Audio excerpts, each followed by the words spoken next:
নমস্কার। আশা করছি সবাই খুব ভালো আছেন। চামেলি মণ্ডল চ্যানেলে সবাইকে স্বাগত জানাই। আজকে আমি আশাপূর্ণা দেবীর লেখা দৃষ্টি গল্পটি পড়ে শোনাব আপনাদের। আশা করছি গল্পটা আপনাদের ভালো লাগবে। শুরু করছি আজকের গল্প দৃষ্টি। গাড়ি ভাড়া খরচা করে বড়দি উষা বার কয়েক এলেন হাসিকে বোঝাতে, বুঝিয়ে নিবৃত্ত করতে এই সর্বনাশা খেয়াল থেকে। কিন্তু হাসি সংকল্পে অটুট।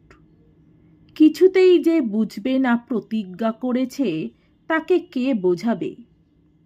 হাসির শাশুড়ি উষার হাত ধরে মিনতি করলেন, বোনকে বুঝিয়ে সুঝিয়ে আটকে রেখে যাও মা, আমার অমলের প্রাণটা রক্ষে করো। বৌমা চলে গেলে ও কি একদিনও বাঁচবে? উষা হতাশ সুরে বলে, কি করব মা, এই তো এতক্ষণ পাখি পড়া করালাম, কিছুতেই নয়। সেই এক জেদ ধরে বসে আছে। কি যে শয়তান ঘাড়ে চেপেছে। শয়তানি বটে মা, আমার ভাগ্যে সে শয়তান যে কোথায় বসেছিল ওত পেতে, আমার সোনার সংসার ছারখারে গেল।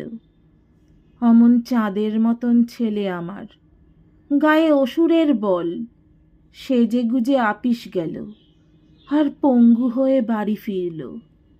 এ কি মানুষের ভাগ্যে কখনো কারুর হয়েছে? উষা নিরুপায়ে সান্ত্বনার সুরে বলে, মানুষের ভাগ্যেই হয় মা। ভগবান যে মানুষের জন্যেই সকল শাস্তি তৈরি করে রেখেছেন। তাও যেন মনকে প্রবোধ দিলাম। লক্ষ্মীদেবী কেঁদে ফেলে বলেন, আমার অমন গুণের বউ কেন অমন হয়ে গেল? এক এক সময় ভাবি, মনের আক্ষেপে পাগল হয়ে গেল নাকি? নইলে যার একেবারে স্বামীয়ন্ত প্রাণ ছিল, এক বেলার জন্যে চোখ ছাড়া করে বাপের বাড়ি যেতে চাইতো না, সেই স্বামীকে এই দুর্দশা দুর্দিনের মধ্যে ফেলে রেখে চলে যাবে বিদেশে চাকরি করতে। এ কি সহজ মানুষে পারে? ছোট বোনের দুর্মতির কথা মনে করে উষার আর কথা জোগায় না মুখে, তাই কথার বদলে একটা দীর্ঘশ্বাস ফেলে। লক্ষ্মীদেবী কিছুক্ষণ অপেক্ষা করে আবার কাতরভাবে বলেন, হ্যাঁ মা, ঘাড়ে ভূত না চাপলে কখনো তোমাদের কথা পর্যন্ত এমন অগ্রাহ্যি করে? বড় ভগ্নিপতিকে কত মান্য ভক্তি করে, সকল পরামর্শ শোনে, তার কথা শুদ্ধ কে আর করল না? কই আর করল মা, আমরা তো দুটো মানুষ হেরে গেলাম। কি বলে কি? বলে আর কি, উষা শুকনো মুখে বলে, বলছে রোজগার করে টাকা পাঠাবে নার্স রাখতে। ওর অফিসের মাইনে তো অর্ধেক করে দিয়েছে, আর তাই বা কদিন দেবে বলুন? এই 6 মাস দিচ্ছে, এই ঢের, আরও নয় 6 মাসই দিক।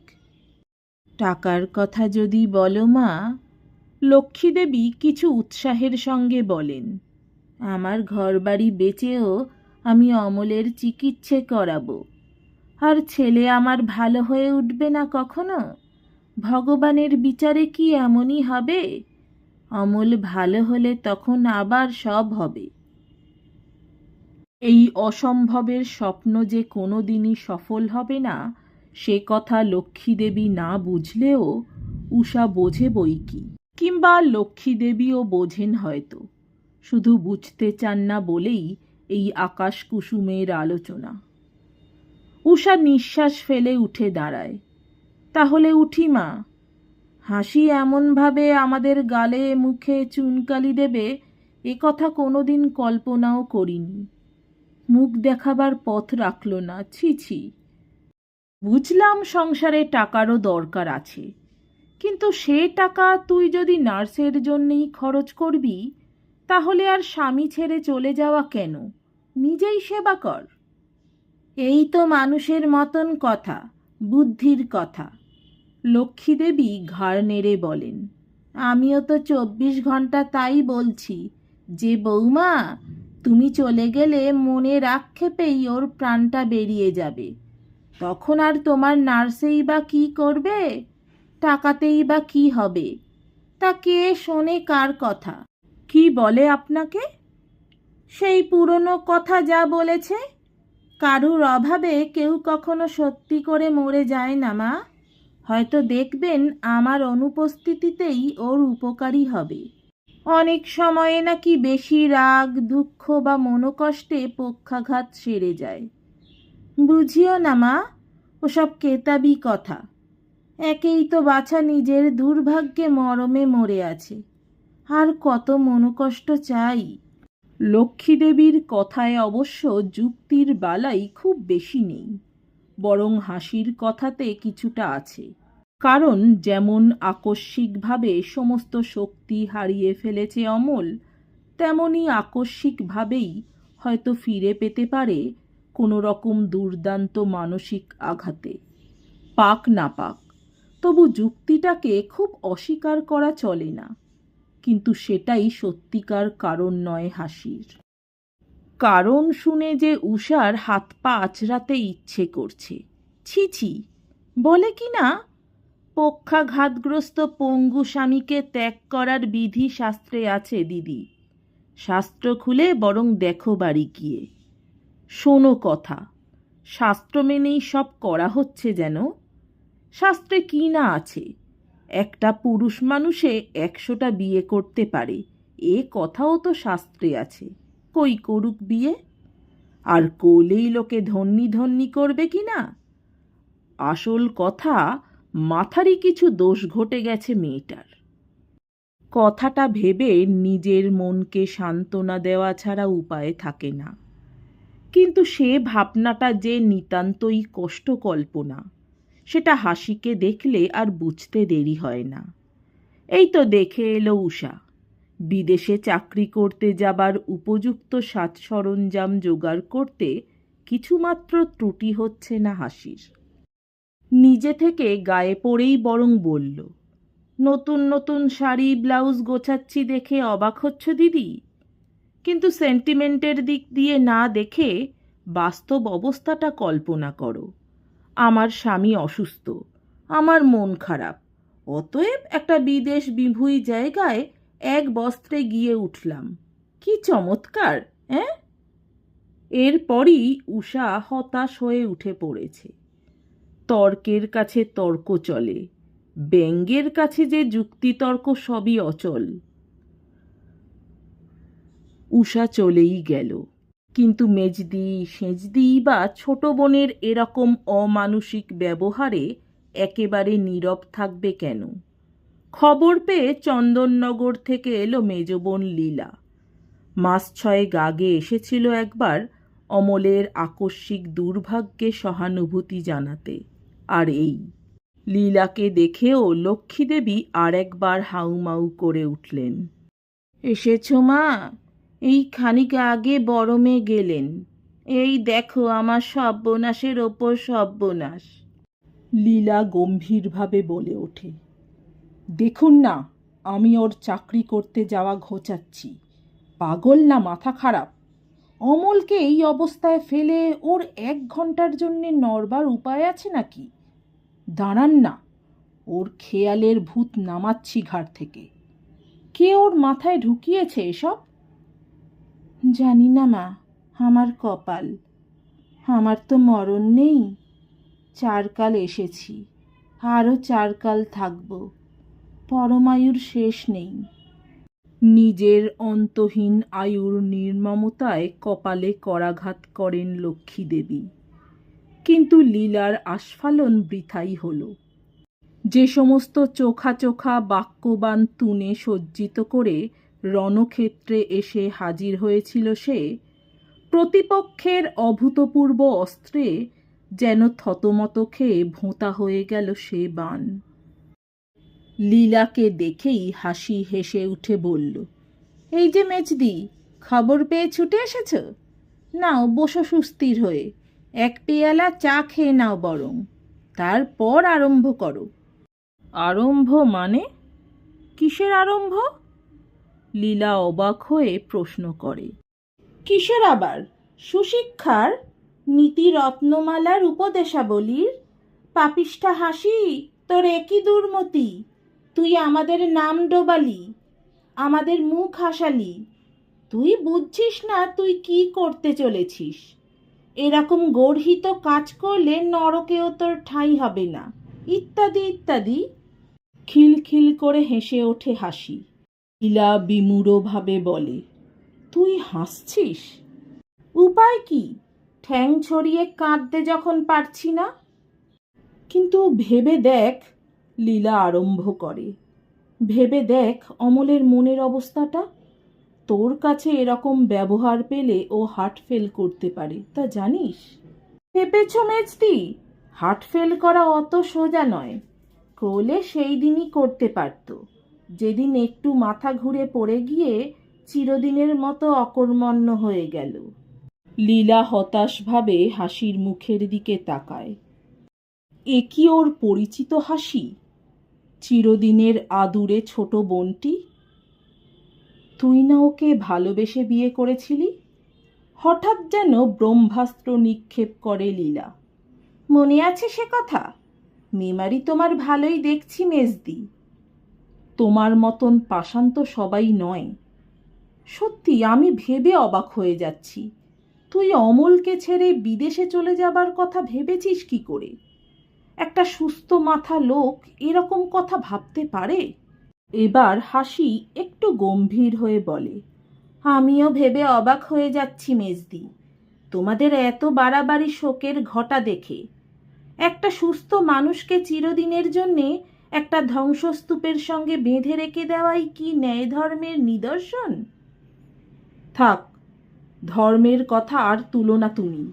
লীলা আস্তে আস্তে তার ঋতশক্তি ফিরে পায়। বলে, ধর্মমান থাকলে আর এমন সৃষ্টি ছাড়া তর্ক তুলতে আসতে পারতে না। যে দেশে থাক মেজদি, বেহুলা লক্ষ্য হীরার গল্প বড্ড সেকেলে হয়ে গেছে। নতুন কোনো নজির থাকে তো বলো। নজির দিতে আমার দায় পড়েছে, সোজাসুজি বলছি। তোর কথাবার্তা শুনে ঘেন্না ধরে যাচ্ছে আমার। কিন্তু এতই বয়ে গেছিস, লোক লজ্জাও কি তোর নেই? আছে বলেই তো সময় থাকতে সাবধান হচ্ছি মেজদি। এরপর তোমাদের দরজায় হাত পেতে পেটের ভাত জোগাড় করতে হতো নাকি? তাতে লজ্জা ছিল বই কি। কিন্তু অফিস থেকে তো ওকে মাইনে দিচ্ছে শুনেছি। ঠিকই শুনেছ, তবে পুরো নয়, অর্ধেক। কিন্তু চিরদিন তো দেবে না। লীলা স্তোক দেওয়ার ভঙ্গিতে বলে, বেশ বাবু, তাহলে তখনই না হয় করিস চাকরি। একটু ভুল করছো মেজদি, 200 টাকার চাকরিটা চিরদিন ধরে অপেক্ষা করে থাকবে না আমার আশায়। কথায় তো চিরদিন ওস্তাদ, কিন্তু এই যে চাকরির বড়াই করছিস, এ কার দয়ায়? অমল যদি তোকে অত চেষ্টা করে মানুষ করে না তুলতো। তুলেছে নাকি? হাসি আর একবার হেসে ওঠে। মানুষ আর করল কই? তোমরা তো সবাই বলছো অমানুষ। 100 বার বলবো, কিন্তু কথা হচ্ছে লেখাপড়া শেখানোর। বিয়ের সময় কি ছিলি তুই? ভারী তো একটু ম্যাট্রিক পাস। অমল না পড়ালে আজ তুই নিজের নামের পেছনে এমএ লিখতে পারতিস। এ তোমার বাজে যুক্তি মেজদি। তাহলে তো বলতে পারো, যেহেতু ওর ভাত খেয়ে এই 8 বছর জীবন ধারণ করেছি আমি, সেই হেতু ওর সেবাতেই এ জীবন নিয়োগ করা ছাড়া গতি নেই। নেই তো। তোমার সঙ্গে একমত হতে পারলাম না মেজদি। আমাকে আমি না ভেবে একটা মানুষ ভাবলে দোষ কি? ভাগ্যের অভিশাপে একজন অনর পঙ্গু হয়ে গেল বলে আর একটা সহজ সুস্থ সবল জীবন অনর করে রেখে দিতে হবে? তার সমস্ত ভবিষ্যৎ মুছে দিতে হবে একটা কালির পোঁচড়ায়? মাথায় তুলে দিতে হবে মানুষের সমাজের দেওয়া অভিশাপ? তবে আর একটা বিয়ে করগে যা। ঘৃণায় মুখ বিকৃত করে ওঠে লীলা, কিন্তু আশ্চর্য হাসির হাসবার শক্তি। এত বড় গালি খেয়েও হেসে ওঠে। তার পাচ্ছি কই, অতটা উন্নতি করে উঠতে পারছি কই। শুধু একটু সরে গিয়ে হাঁপ নিতে চাই মেজদি। ওর সান্নিধ্য ছেড়ে ওর আওতা ছেড়ে। তাছাড়া ভেবে দেখো, উপায় থাকতে, হাত পা থাকতে একটা পঙ্গু মানুষের গলগ্রহ হয়ে থাকাই কি ভালো? এখনো ওর প্রত্যাশায় থাকতে হবে অন্নবস্ত্রের প্রয়োজনে? সেইটাই কি গৌরব? জানি না, এসব কুতর্কের উত্তর নেই আমার কাছে। তবে এও বলছি হাসি, অমলের দীর্ঘ নিঃশ্বাস তোর ভবিষ্যৎ জীবন ছারখার করে দেবে। সাপ দিচ্ছ মেজদি? সাপ নয়, সত্যি কথাই বলছি। এখনো ভেবে দেখ হাসি। না মেজদি, ভাবাভাবি সব শেষ করে ফেলেছি। 6 মাস ধরে ভেবেছি, প্রতিটি দিন রাত্রি, প্রত্যেকটি ঘন্টা মিনিট ভাবছি। দেখলাম এছাড়া আর কিছু হয় না। ভালোবাসার খাতিরে বা নীতিধর্মের দোহাই দিয়ে কোনো কিছুতেই মৃতের সঙ্গে জীবিতকে একসঙ্গে কবর দেওয়া চলে না। লীলারও বাক্য হরে যায়। অতএব চলে যাওয়াই ভালো। ওদিকে ঘন ঘন তাগাদা আসছে ট্রেন ফেল হবার আশঙ্কায়। অমলের সঙ্গে দেখা করবার মুখ নেই। হাসির কুকীর্তির গ্লানি যেন তার দিদিদেরও স্পর্শ করেছে। মেয়ে মানুষকে চিনলাম, গাড়িতে উঠে প্রথম কথাটি উচ্চারণ করে লীলার বর। আর আশ্চর্যের বিষয়ে লীলা থাকে চুপ করে। লীলার দাম্পত্য ইতিহাসে এরকম ঘটনা বোধ করি এই প্রথম। এত বড় অপমান সয়ে চুপ করে থাকা। লীলা উষা মুখ দেখাতে পারেনি, কিন্তু হাসি দেখাতে গেল দিব্যি স্বচ্ছন্দে। যাবার সময় গেল বিদায় নিতে। আমি তাহলে যাচ্ছি, খুব স্বাভাবিকভাবেই বলল হাসি। সাবধানে যেও, অমলও সহজভাবেই বলে। সব ঠিক মতো গুছিয়ে নিয়েছ তো? বাইরে গিয়ে আবার মুশকিলে না পড়তে হয়। নিয়েছি সব। তবে আর কি, তোমার ট্রেনের সময় হয়ে এলো বোধ হয়। এখনো ঘণ্টাখানেক দেরি আছে। তা হোক, কিছুটা আগে যাওয়াই ভালো। মিনিট 2 নীরবে বসে থেকে উঠে দাঁড়ায় হাসি। তাহলে চললাম। চললাম বলতে নেই, বলতে হয় আসি, বলেই হেসে উঠল অমল। বোধ করি 6 মাস পরে এই প্রথম। 6 মাসের মধ্যে একবারও এমন হেসে ফেলেনি অমল। কেনই বা হাসবে? ভাগ্যের বিড়ম্বনায় যার অহরহ দেয়ালে মাথা খুঁড়ে মরতে ইচ্ছে হয়, সে হাসবে কোন সুখে? শুধু আজকের হাসিটা বোধ করি নিতান্ত ভাগ্যকে পরিহাস। তবু হাসল। আশ্চর্য, ঠিক আজকেই, যেদিন শ্রান্ত ক্লান্ত বেচারা হাসি পালিয়ে যাচ্ছে মৌন গম্ভীর অমলের সান্নিধ্য থেকে। যাক, আর কিছু বলবার নেই। কি বা থাকতে পারে? পথে বেরোবার সময় হিতৈষী আত্মীয়ের যেমন উৎকণ্ঠা প্রকাশ করা উচিত, তা করেছে বই কি অমল। ভদ্রতার ত্রুটিও কিছু করেনি। এমনকি চললাম না বলে যে আসি বলতে হয়, এটুকুও বলতে ভোলেনি। তবে আর কি? সত্যি যদি, তবে আর দেরি করে লাভ কি হাসির? ঘর থেকে বেরিয়ে কেন কে জানে আর একবার পিছু ফিরে চাইল হাসি। আর ঠিক সেই মুহূর্তে যেন পাথর হয়ে গেল। কি অদ্ভুতভাবে তাকিয়ে আছে অমল। ঘৃণা, ভয়, ধিক্কার, ব্যঙ্গ, কি আছে ওর দৃষ্টিতে? চোখের তারা দুটো অমন জ্বলছে কেন? কিছুই নয় হয়তো, হাসির মনের ভ্রম মাত্র। অক্ষম অনর মানুষ অমনি চেয়ে থাকে চলন্ত মানুষদের পানে। হয়তো 6 মাস ধরেই ওই রকম চোখ নিয়ে তাকিয়ে আছে অমল। তাড়াতাড়ি নিচে নেমে গেল হাসি। 1 ঘন্টা সময় থাকতেই বেরিয়ে পড়ল স্টেশনের উদ্দেশ্যে। কিন্তু সেই দৃষ্টি তাকে অনুসরণ করছে কেন? এই 300 মাইল পথ ছায়ার মতো পিছু পিছু আসছে সেই চোখের দৃষ্টি। হাসি কি দুর্বল হয়ে যাচ্ছে? দিদিদের সঙ্গে যে এত জোরালো ভাষায় তর্ক করল হাসি, সে কি নিজের মনকে আশ্রয় দিতে, ওকালতি করতে নিজের পক্ষে? কিন্তু সে জোর আর খুঁজে পাচ্ছে না কেন? সেই দৃষ্টি, হাসির মর্মমূলে কেটে কেটে বসে যাচ্ছে সেই দৃষ্টি। অমলের সমস্ত সত্তা কি দুই চোখের দৃষ্টিতে এসে জড়ো হয়েছিল?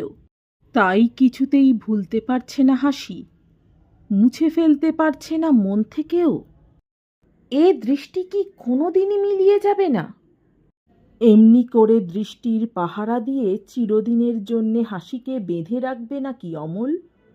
অহরহ সম্মুখ থেকে বিদ্ধ করতে থাকবে, থাকবে পিছন থেকে অনুসরণ করতে?